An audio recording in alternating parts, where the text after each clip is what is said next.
Hello everyone. अब अपन start करेंगे अपना एक नया यूनिट प्लांट ब्रीडिंग के बारे में। आज के सेशन में हम जनरल इंट्रोडक्टरी पार्ट की बात करेंगे, प्रिंसिपल्स की बात करेंगे। देन अपन प्लांट ब्रीडिंग में जो टेक्निक्स, जो मेथड्स यूज करते हैं उनकी बात करेंगे। तो चलिए शुरुआत करते हैं बेसिक्स के साथ में कि प्लांट ब्रीडिंग क्या है और इसे कैसे यूज लिया जाना चाहिए।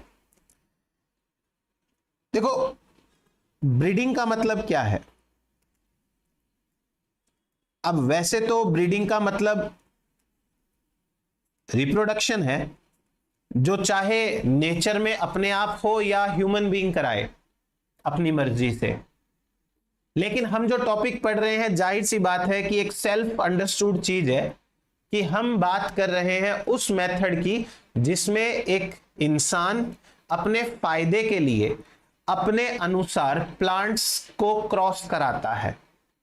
तो ब्रीडिंग कराना एक टेक्नोलॉजी भी है और साथ ही साथ एक आर्ट भी है। अब आपको थोड़ा बहुत तो पता है ऐसे कि प्लांट ब्रीडिंग के अंदर कितने सारे स्टेप्स फॉलो करने पड़ते हैं। डिजायर्ड प्लांट्स सेलेक्ट करने पड़ते हैं, उन प्लांट्स के अंदर फ्लावर्स का ध्यान रखना पड़ता है कि हमसे पहले या गलती से कोई गलत पॉलिनेशन ना हो जाए। सही टाइम पे सही पॉलिनेशन कराया जाता है। उसके बाद में हम इंतजार करते हैं कि कब फ्रूट्स बने। उनके जो सीड्स होते हैं उनको उगा के देखते हैं कि जो क्रॉस हमने कराया उन क्रॉस के रिजल्ट्स इन सीड्स के प्लांट्स में है कि नहीं है। और फिर पता चलता है कि मैक्सिमम प्लांट्स के अंदर सही क्रॉस हुआ ही नहीं था।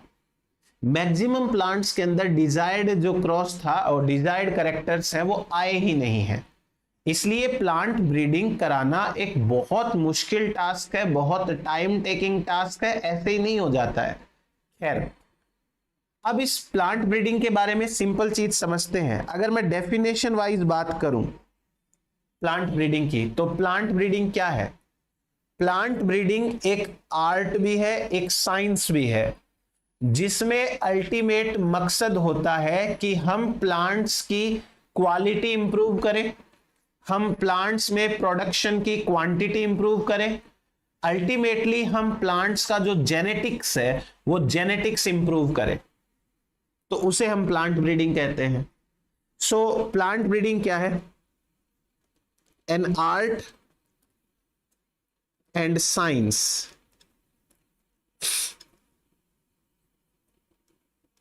to improve quality, quantity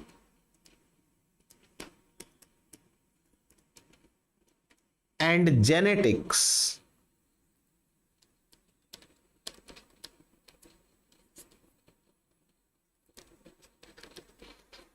of plants। Plants की क्वालिटी, क्वांटिटी, जेनेटिक्स, ये सारी चीजें इंप्रूव करें, ये होता है हमें प्लांट ब्रीडिंग। अब एक सिंपल सा अगर मैं मेथड की बात करूं एक बार, तो हमारे पास में सबसे पहले होने चाहिए desired plants. Desired plants, desired plants का क्या मतलब है? डिजायर्ड प्लांट्स का सिंपल मतलब है ऐसे प्लांट्स जिनके अंदर वो कैरेक्टर्स है जो आपको चाहिए। एक बार सिंपल वे में समझने के लिए बात करो कि आप मान लीजिए राजस्थान के रहने वाले हैं या हरियाणा, गुजरात, पंजाब इस साइड के रहने वाले हैं। खैर, पंजाब साइड को छोड़ दो, वापस हरियाणा, राजस्थान, गुजरात, मध्य प्रदेश, इस तरीके से। यहां पर क्या है कि पानी की कमी है, डेजर्ट वाला एरिया है। अब आप ये चाहते हो कि आपका जो गेहूं का प्लांट है वो प्लांट ऐसा प्लांट हो जो कम पानी में ग्रो करे। आप चाहते हो कि वो गेहूं का प्लांट है वो हाई टेम्परेचर में ग्रो करे। तो ये हो गए आपके डिजायर्ड कैरेक्टर्स। तो अब आपको ऐसा ही कुछ तो ढूंढना पड़ेगा जिसमें आप डिजायर्ड कैरेक्टर्स वाले प्लांट्स लेंगे। इन प्लांट्स में से कुछ प्लांट्स होंगे जो मेल प्लांट का काम करेंगे और कुछ प्लांट्स होंगे जो फीमेल प्लांट्स का काम करेंगे। इन दोनों के बीच में जब आप क्रॉस कराएंगे तो इनके क्रॉस से बनेंगे सीड्स। पहले तो सीड ही बनेंगे, इन सीड को ग्रो कराओगे आप, तो जब आप ग्रो कराओगे तो प्रोजेनीज बनते हैं।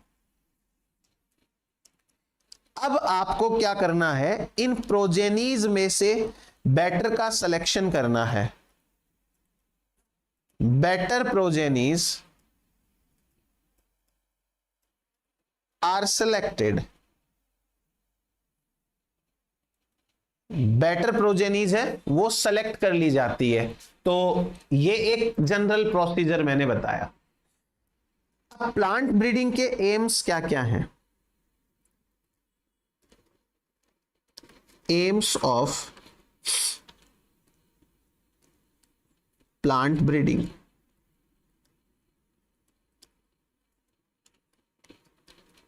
एकदम सिंपल वे में सोचो, एकदम सिंपल वे में।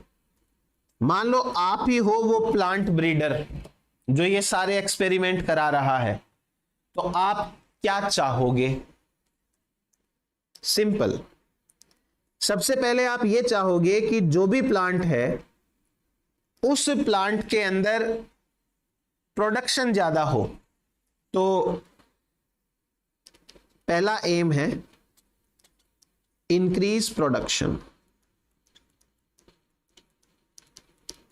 प्रोडक्शन बढ़ जाना चाहिए। दूसरा, प्रोडक्शन के साथ साथ आप ये भी चाहते हो कि आपका प्लांट रेजिस्ट हो जाए। रेजिस्टेंस टू, किस किस चीज के लिए रेजिस्टेंट कराना चाहते हो? पहला, मेरे हिसाब से मुझे यह चाहिए कि मेरा प्लांट ड्रॉट के लिए रेजिस्ट हो जाए, कि कम पानी मिले तो भी चल जाए। मैं चाहता हूं कि मेरा प्लांट डिजीज के लिए रेजिस्ट हो जाए। अब वो डिजीज वायरल हो सकती है, वो डिजीज फंगल हो सकती है, वो बैक्टीरियल हो सकती है, मतलब कोई भी डिजीज या कोई भी पैथोजन, मान लो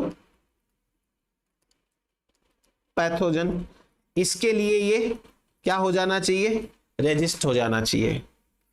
अच्छा, खाली डिजीज वाले ऑर्गेनिज्म ही परेशान थोड़ी करते हैं। एक कैटेगरी और है इंसेक्ट्स की, पेस्ट बोलते हैं उनको, पीड़क। पेस्ट ऐसे एनिमल, ऐसे इंसेक्ट्स होते हैं जो प्लांट को खाते हैं, जैसे कैटरपिलर हो गया, जैसे कि ग्रास ऊपर टिड्डे वगैरह हो गए। तो मैं चाहता हूं कि मेरी फसल पेस्ट के लिए भी रेजिस्ट हो जाए, कम पानी के लिए, डिजीज के लिए, पेस्ट के लिए। फिर मैं ये भी चाहूंगा कि जो मेरी फसल है वो टॉलरेंट बने। टॉलरेंस टू, किसके लिए टॉलरेंट बने? हाई टेम्परेचर के लिए। हाई टेम्परेचर के लिए, कल को मान लो मेरे एरिया में हाई टेम्परेचर है तो उसके लिए टॉलरेंस होना चाहिए, या लो के लिए भी हो सकता है, ऐसी बात नहीं है।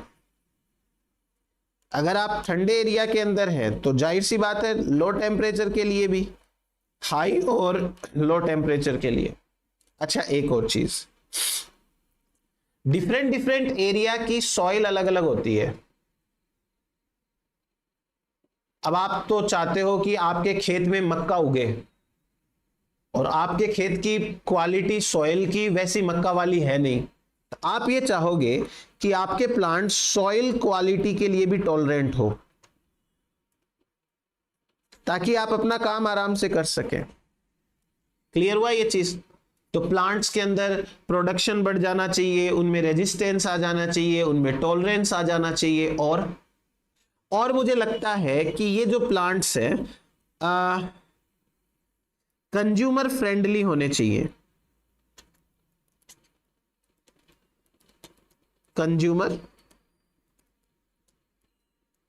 फ्रेंडली, यानी कि जो ग्राहक है उनको आसानी से अपन बेच सके। ऐसा नहीं होना चाहिए कि आपने जो फसल लगाई है, 1 किलो गेहूं की कीमत है वो 1000 रुपए है, मुश्किल से बिकेंगे फिर तो ऐसे गेहूं। इसलिए कंज्यूमर फ्रेंडली होने चाहिए। कंज्यूमर फ्रेंडली का मतलब होता है, कंज्यूमर फ्रेंडली का मतलब है इजीली अवेलेबल, कि आप जितना ज्यादा लोगों को अवेलेबल कराओगे उतना आपका चीज बिकेगी तो easily available,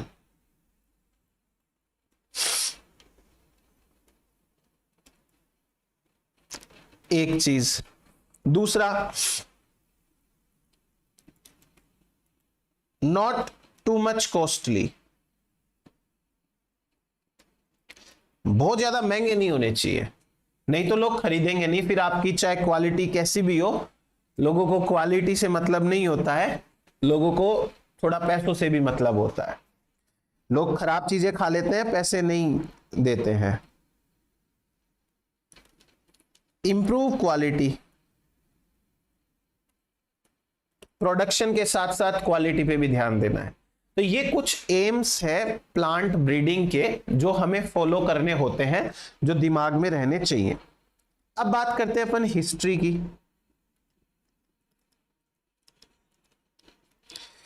history of plant breeding, मतलब कुछ वैज्ञानिक या कुछ काम पहले हो रखे हैं इस फील्ड के अंदर, तो उनके बारे में बात करेंगे। देखो, एग्जैक्टली ये नहीं पता कि सबसे पहले प्लांट ब्रीडिंग किसने शुरू करी, बट फिर भी जो हमारे पास में अब लिटरेचर है, डाटा है, उसके अनुसार अपन ये बोलेंगे कि फर्स्ट टाइम इसने पहला प्लांट बनाया ब्रीडिंग करा के। बट वो बात वैसे सही नहीं है। हमारे पास ओल्डेस्ट जो डाटा है उसके अनुसार हमने बोल दिया कि इस इंसान ने सबसे पहले प्लांट ब्रीडिंग कराई है, पर क्या वास्तव में उसी ने कराई है? उससे पहले किसी ने नहीं कराई है, ऐसा हम गारंटी नहीं ले सकते। खैर, अगर हम सबसे ओल्डेस्ट मेथड की बात करें प्लांट ब्रीडिंग का, तो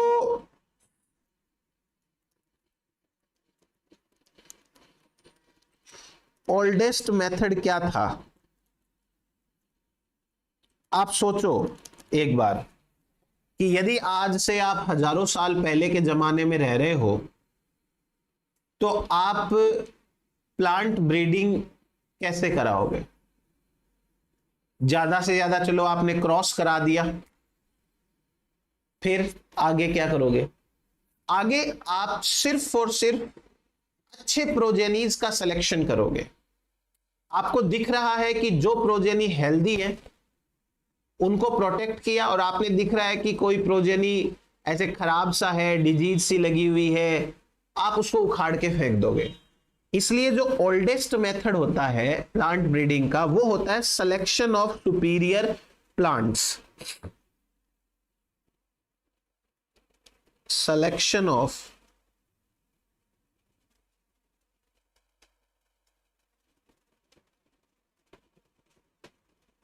सुपीरियर प्लांट्स, जो सुपीरियर प्लांट्स हैं उनका सिलेक्शन होता है। फिर उसके बाद में selection of better progenies, selection of better progenies, ये काम करना पड़ेगा। पहले तो पेरेंट्स का सिलेक्शन करो, जो बेटर पेरेंट्स है, जो बेटर पेरेंट बन सकते हैं, उसके बाद में प्रोजेनीज का सिलेक्शन कर लो। तो ये है एक बार के लिए ओल्डेस्ट टाइप का मेथड। इसमें कोई भी तरीके की साइंस जो है वो नहीं है। अब आते हैं कुछ फैक्चुअल डाटा के ऊपर, क्या पता सही है कि नहीं है, कुछ गारंटी नहीं है, पर फिर भी देखो, एक साइंटिस्ट है जिनका नाम है थॉमस फेयरचाइल्ड। थॉमस फेयरचाइल्ड, और बात हो रही है 1717 की, यानी बहुत, वैसे भी ज्यादा हजारों साल भी पुराने नहीं है, 100, 200, 150, 250 साल टाइप से। ये पहले वैज्ञानिक है जिन्होंने सबसे पहला आर्टिफिशियल हाइब्रिड प्लांट बनाया। First artificial hybrid plant. और मैं फिर कह रहा हूं कि कोई गारंटी नहीं है कि इन्होंने ही सबसे पहले ये काम किया है, पर हाँ, अब इससे पुराना कोई डेट मिला नहीं होगा अपने को, तो अपन ने इनको डिक्लेयर कर दिया कि इन्होंने सबसे पहला हाइब्रिड प्लांट बनाया है। उसके बाद में आते हैं अलग साइंटिस्ट, जोसेफ कॉलरूटर,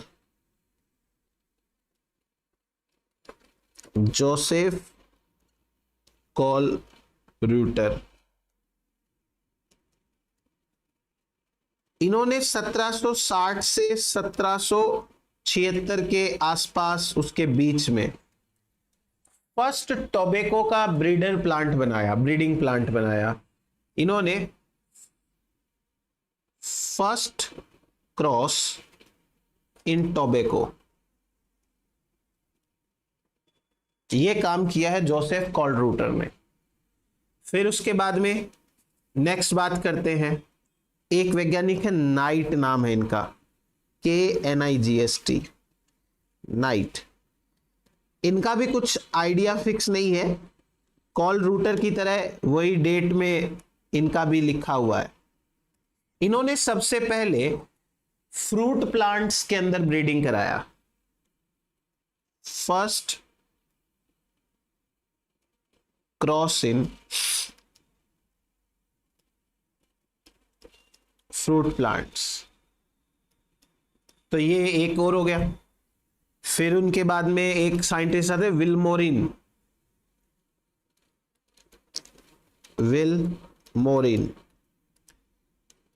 1856, इन्होंने सुगर बीट्स हैं उनमें क्रॉस कराए, क्रॉस इन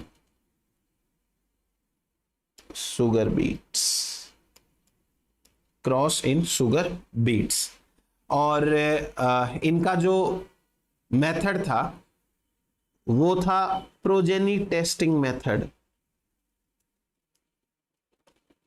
प्रोजेनी टेस्टिंग मेथड। मैं आगे तो आपको बताने ही वाला हूं सारे चीजें, बट एक बार के लिए यहां सुने आप, प्रोजेनी टेस्टिंग मेथड का क्या मतलब है। क्रॉस कराए, प्रोजेनी बना लिए, प्रोजेनी को ग्रो कराया, ठीक है। अब आपके खेत में एक प्लांट खड़ा हुआ है, आप जानबूझ के उस प्लांट को 2 दिन तक पानी नहीं दे रहे हो, क्योंकि आप टेस्ट करना चाहते हो कि वो वाटर के लिए कितना रेजिस्ट है।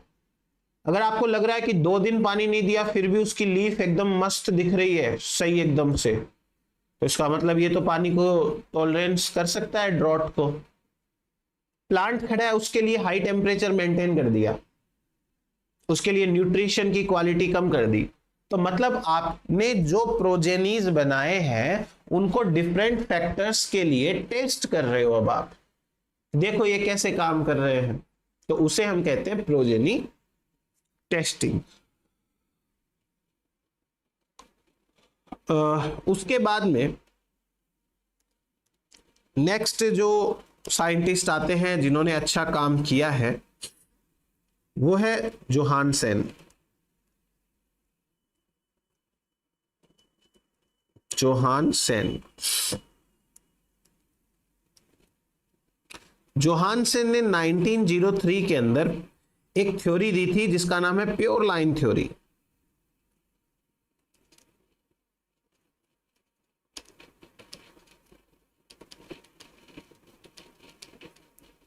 Pure line theory, pure line theory क्या कहती है? प्योर लाइन का मतलब होता है होमोजाइगस,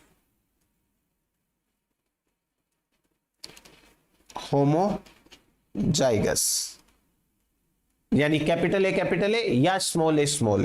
और ये थ्योरी मेंडल के प्रिंसिपल्स से इन्फ्लुएंस्ड थी। आपको याद हो तो मेंडल के जो प्रिंसिपल्स हैं उनकी रीडिस्कवरी कब हुई थी? 1900 के अंदर। 3 साइंटिस्ट थे, Hugo de Vries, Carl Correns और शेरमार्क। इन तीनों ने मेंडल के नियमों को वापस से खोजा था 1900 में, और 3 साल बाद में ये थ्योरी दे दी है। ये थ्योरी क्या कहती है कि यदि प्लांट्स में रिपीटेड सेल्फिंग कराएं, रिपीटेड सेल्फिंग, तो रिपीटेड सेल्फिंग से प्योर लाइंस बनती है। यही बात मेंडल भी कह के गए थे। तो इनकी थ्योरी, बस ये इतनी सी थ्योरी याद रखो। जोहानसेन के बाद में 2 और साइंटिस्ट आते हैं, GH शल और एडवर्ड ईस्ट।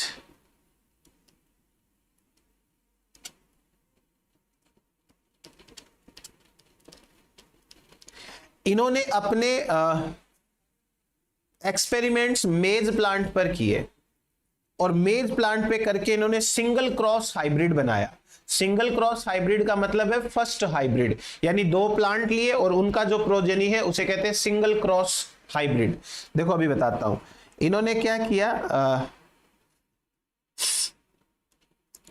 इनब्रीडिंग इन मेज प्लांट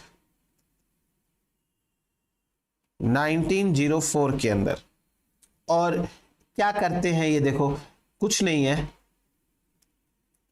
ये है मेज प्लांट 1 और इसका क्रॉस कराया मेज प्लांट 2 के साथ में, और इनसे जो हाइब्रिड प्लांट बना, हाइब्रिड, इसे कहा सिंगल क्रॉस हाइब्रिड।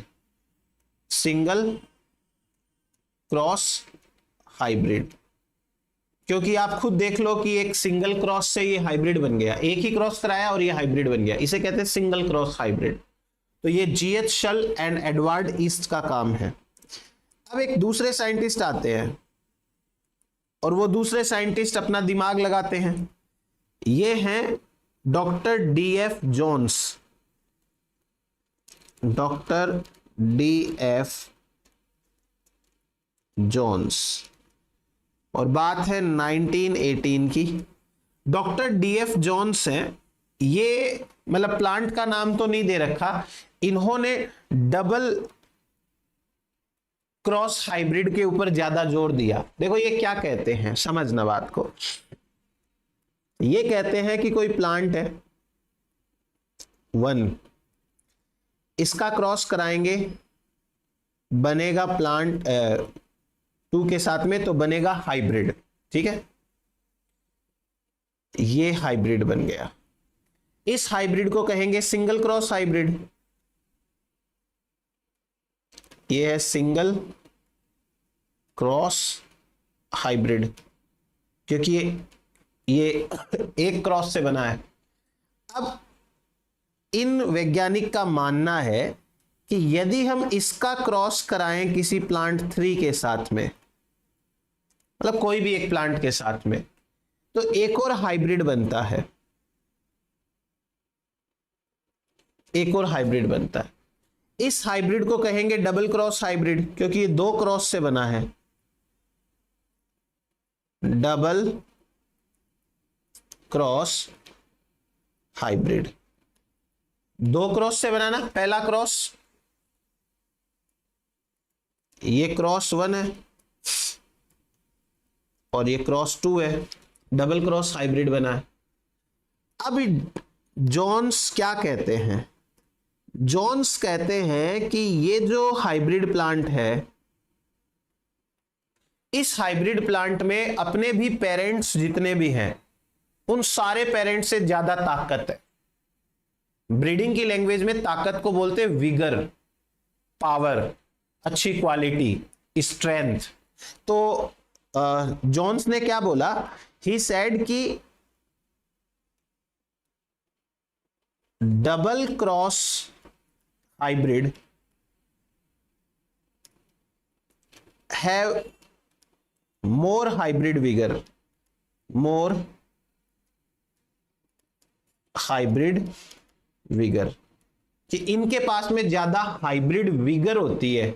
अब आप ये समझो हाइब्रिड विगर किसे कहते हैं, तो मैं आपको यहीं पे शॉर्ट में समझा देता हूं। हाइब्रिड विगर का मतलब क्या होता है, इधर नोट डाल के अपन लिख लेते हैं साइड में। पता ही होगा आपको, मेरे को लग रहा है, पर फिर भी हाइब्रिड विगर का क्या मतलब है। हाइब्रिड विगर का मतलब होता है कि hybrids have better quality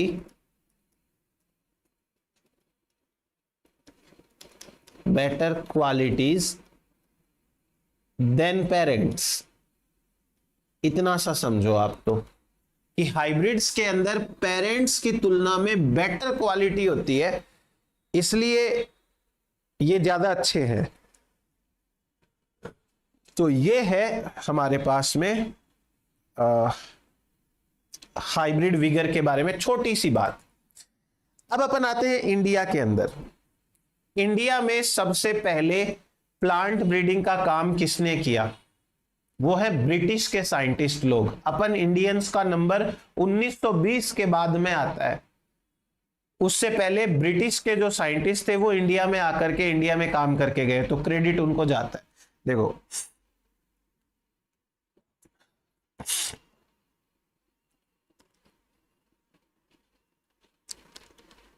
plant breeding work in India,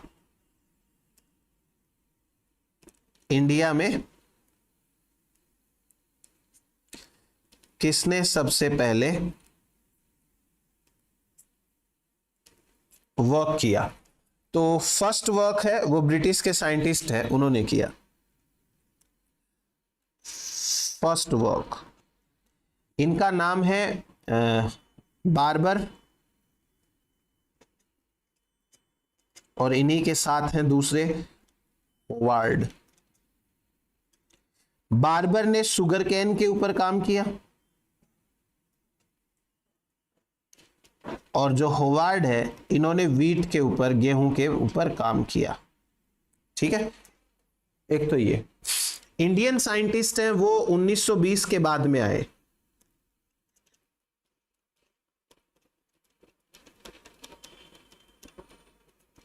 ये आते हैं आफ्टर 1920s, उसके बाद में आते हैं।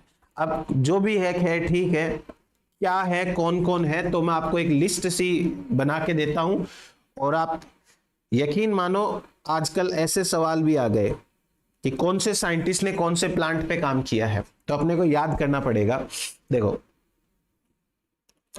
टीएस वेंकटरमन,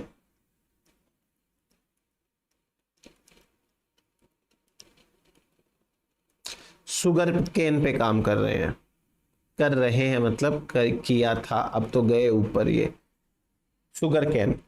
उसके बाद में एक है के रमैया,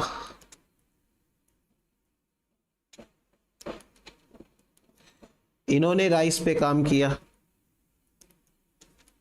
फिर आते हैं केसी मेहता सर,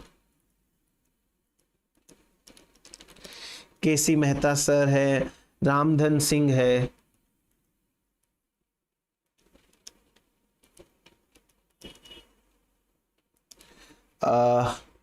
बीपी सिंह है, बीपी सिंह, और एक स्वामीनाथन सर हैं।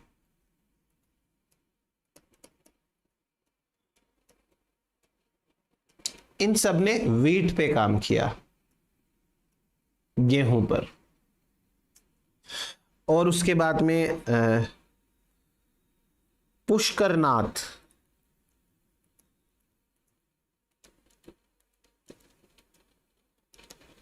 पुष्कर नाथ ने पोटैटो पे काम किया।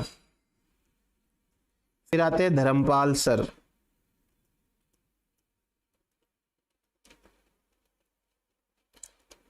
उन्होंने ऑयल सीड के ऊपर काम किया, ऑयल सीड वाली क्रॉप्स हैं उन पे काम किया। धर्मपाल सर के बाद में एक है बोशी सेन, और आर.एल. पालीवाल,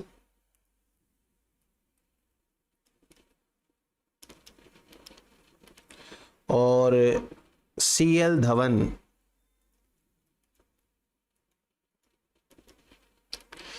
इन तीनों ने ही मेज पे काम कर रखा है, मक्के पर। फिर NGP राव, सोरघम, NGP राव,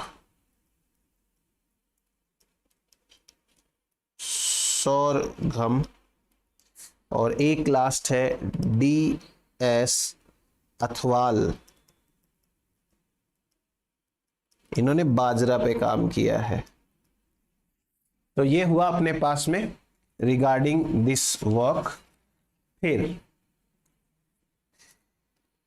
कुछ इंपैक्ट्स पढ़ते हैं कि क्या क्या रिजल्ट्स आए प्लांट ब्रीडिंग के।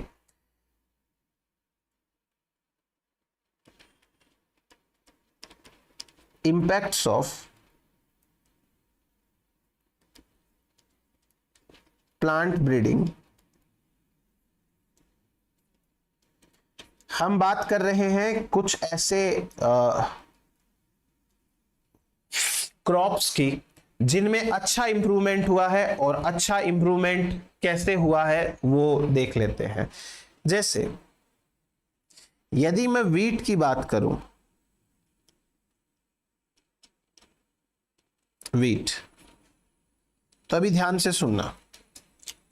हमारे पास पहले जो वीट प्लांट्स हुआ करते थे वो काफी टॉल होते थे, लंबे प्लांट्स थे। अब लंबे प्लांट्स के साथ में दो दिक्कतें थी। एक तो प्लांट है लंबा और उस पे गेहूं के दाने लगते हैं ऊपर ऊपर थोड़े से पार्ट में, तो बाकी का तना क्या काम का। गेहूं तो इतने से पार्ट में लगेंगे और बाकी प्लांट बहुत लंबा है, तो ये वाला हिस्सा वैसे किसी काम का नहीं है। एक प्रॉब्लम, यानी इसमें एक्स्ट्रा मटेरियल है जो काम का नहीं है। दूसरा प्रॉब्लम, जब कभी भी हम अपने खेतों के अंदर फर्टिलाइजर्स डालते थे तो जो लंबे प्लांट्स थे वो गिर जाते थे। इसको बोलते हैं लॉगिंग, गिर जाना। तो ये दो प्रॉब्लम बड़ी खराब प्रॉब्लम है, इनका तो सॉल्यूशन होना चाहिए। तो सबसे पहले मैक्सिको से सेमी ड्वार्फ और ड्वार्फ वैरायटी लाई गई। ये प्लांट हाइट में छोटे छोटे थे और इनमें हर जगह से, जैसे इतना सा बड़ा प्लांट है, यहां से यहां से यहां से यहां से हर जगह से गेहूं की बालियां निकल रही हैं। अच्छी बात है, जितना लंबा तना है उतने लंबे तने से गेहूं बन रहे हैं, तो बेटर है ना ये चीज। तो इस प्रकार से वीट में इंप्रूवमेंट कब हुआ, जब ड्वार्फ और सेमी ड्वार्फ वैरायटीज आई। और ये कहां से आई, सबसे पहले मैक्सिको से आई। एक जीन होता है जिसका नाम है नोरिन, बता दूंगा, सब लिखाऊंगा। नोरिन जीन वो जीन है जिसकी वजह से प्लांट ड्वार्फ बन जाते हैं। तो ये भी पूछ सकते हैं आपको कि कौन सा जीन है वो ड्वार्फ बनाता है। चलो अब जैसे जैसे मैं बोल रहा हूं वैसे वैसे अपने को लिखना है। सबसे पहले जो इंडिया के अंदर अर्ली वेराइटीज थी, अर्ली वीट इन इंडिया,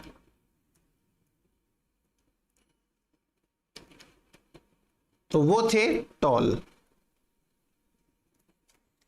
अब टॉल के साथ में दो प्रॉब्लम है। पहला, प्रोडक्शन तो कम है, प्रोडक्शन लेस, और दूसरा लॉगिंग।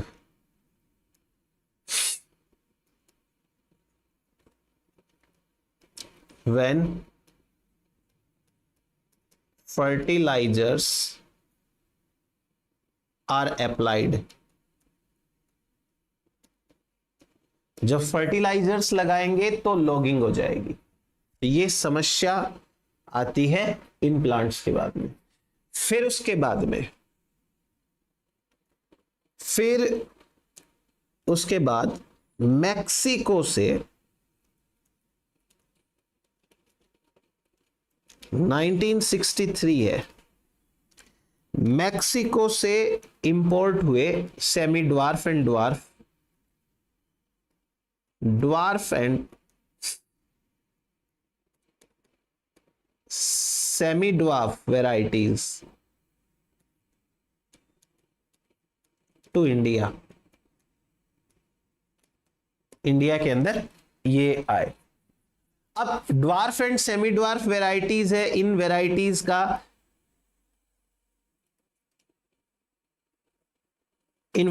का क्या फायदा है। इनका सबसे पहला फायदा है प्रोडक्शन ज्यादा, प्रोडक्शन हाई है इनके अंदर। और दूसरा फायदा यह है कि इनमें लॉगिंग नहीं होती, there is no lodging. Lodging वाली प्रॉब्लम भी नहीं है। अब ये जो ड्वार्फ वेराइटीज है, इनके अंदर एक जीन है जिसका नाम है Norin gene, and this gene is responsible for dwarfism. Dwarfism के लिए ये जो है वो रेस्पॉन्सिबल है। अब उसके बाद में एक वेरी इंपॉर्टेंट चीज यहां पे, और जिस पे सवाल पूछना बनता है, एक वैज्ञानिक है जिनका नाम है N.E. बारलॉग, N.E. बोरलैग,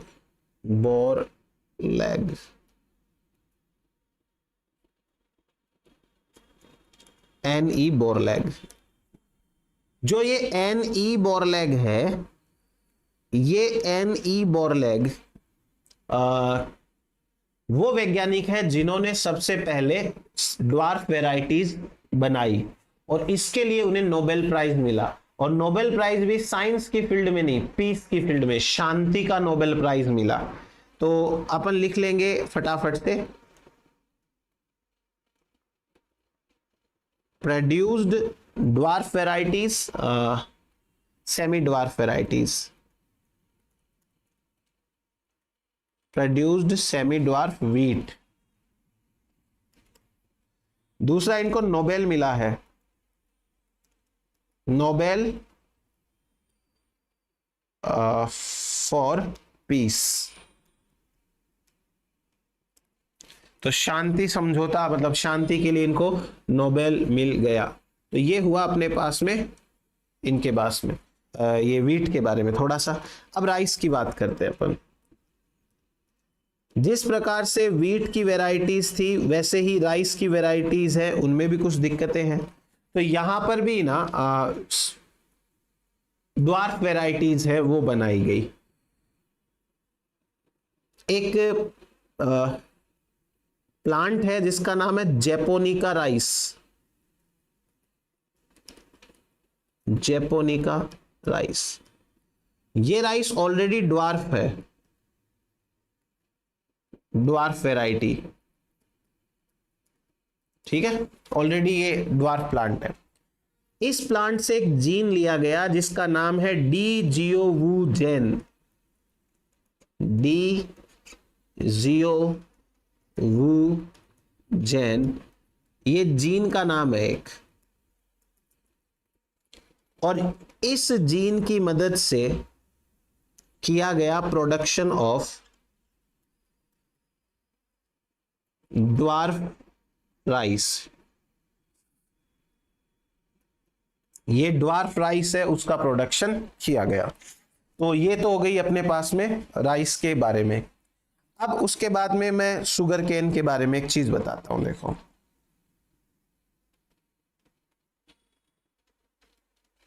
शुगर केन, आराम से सुनते जाना क्या कहना चाह रहे हैं अपन। हमारे पास में शुगर केन के दो ऑप्शंस थे। पहला ऑप्शन है जिसका नाम है सेकेरम बारबेरी,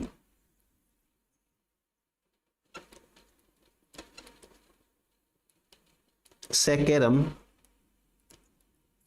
बारबेरी। ये जो शुगर केन है, गन्ना है, सेकेरम बारबेरी, इसको बोलते हैं ओरिजिकल शुगर केन। इसका नाम है ओरिजिकल शुगर केन। और इसके साथ में एक दिक्कत है, दिक्कत यह है कि इसके अंदर प्रोडक्शन ज्यादा नहीं है, शुगर कम बनती है, तो पुअर यील्ड है इसकी, बहुत कम शुगर बनती है। ठीक, इसी के साथ साथ दूसरा शुगर केन जिसका अपन क्रॉस कराएंगे, और दूसरा शुगर केन जो है उसका नाम है saccharum officinarum, saccharum officinarum. Saccharum officinarum इसे बोलते हैं नोबेल केन, नोबेल केन। और ये जो नोबेल केन है, इसकी एक छोटी सी दिक्कत ये है कि ये नॉर्थ इंडिया के अंदर प्रॉपर नहीं ग्रो करता। No growth in North India. अब क्या किया जाए?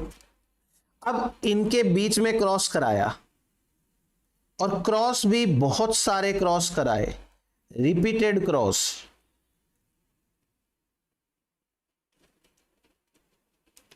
रिपीटेड क्रॉस, बार बार क्रॉस है वो कराए। अब जब बार बार क्रॉस कराए तो एक शुगर कैन बना जिसको बोलते हैं Nobel sugar cane.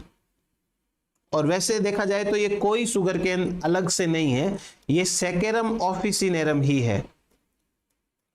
Saccharum officinarum वही है ये। लेकिन बस अब इसके अंदर खास बात हो गई। क्या खास बात हो गई? एक तो इसके अंदर यील्ड ज्यादा हो गई, मोर यील्ड, ठीक है। और दूसरा, अब ये नॉर्थ इंडिया के अंदर आसानी से ग्रो करता है, ग्रो इन नॉर्थ इंडिया। और अभी तो नॉर्थ इंडिया के अंदर जितने भी शुगर केन है वो सारे यही वाले हैं, नॉर्थ इंडिया वाले। तो ये नोबेल शुगर इस प्रकार से बनाया गया। अब उसके बाद में आप एक चीज देखो, ये जो पूरी प्रक्रिया करी है बार बार रिपीटेड क्रॉस कराने की, इस प्रक्रिया को कहते हैं नोबेलाइजेशन। नोबेलाइजेशन। अब है ना, आपको एग्जाम के अंदर ऐसे पूछ सकते हैं कि नोबेलाइजेशन क्या है, तो एक ऑप्शन तो पक्का ये मिलेगा कि भाई नोबेलाइजेशन का मतलब होता है नोबेल प्राइज देने की प्रक्रिया। पर याद रखें, ये नोबेल प्राइज देने की प्रक्रिया वगैरह कुछ भी नहीं है। नोबेलाइजेशन का मतलब होता है शुगर केन को इंप्रूव करना, जिससे कि वो नॉर्थ इंडिया के अंदर ग्रो कर सके। तो नोबेलाइजेशन शुगर केन से रिलेटेड है। ये अपने पास में एक छोटा सा इंट्रोडक्टरी पार्ट है, और अब उसके बाद अपन मेथड्स वगैरह नेक्स्ट सेशन के अंदर, नेक्स्ट क्लास के अंदर पढ़ेंगे। आज के लिए अपन इतना ही पढ़ते हैं। Thank you.